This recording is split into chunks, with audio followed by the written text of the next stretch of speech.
17 kisha e refuzuan përderisa ajo po kërkonte ndihmë për foshnjën e saj. Vetëm një xhami e pranoi pa asnjë hezitim. Kjo grua në TikTok e njohur me emrin Nikoli u bë virale kohëve të fundit me një eksperiment social i cili ishte sa i thjesht aq edhe zbulues. Ajo filloi të telefononte kisha në Shtetet e Bashkuara duke u shtirur si një nën që ka nevojë për formulë për foshnjë. Një nga një, kish pas kishe i thanë jo. Disa i thonin se nuk mund ta ndihmonin, disa të tjerë i thonin të kontaktonte një agjenci shërbimesh sociale, e disa të tjerë as nuk u përpoqën ta fshihnin acarimin e tyre. Por pastaj ajo telefonoi një xhami dhe para se të mbaronte fjalin, personi në anën tjetër i tha: "Po, sigurisht që mund të ndihmojmë." Pa hezitim, pa gjykim, pa burokraci, vetëm empati njerëzore.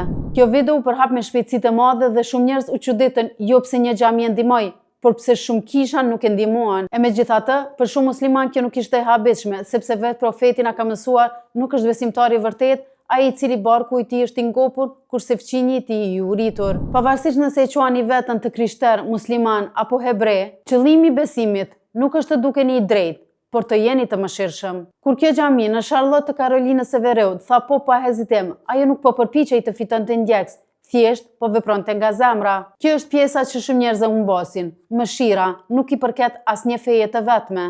Por në këtë moment, Islami i kujtoi botës se si duket mëshira në veprim. Dhe kjo nuk është një garë midis besimeve, është thjesht një kujtesë se çfarë duhet të na kuptoj besimi.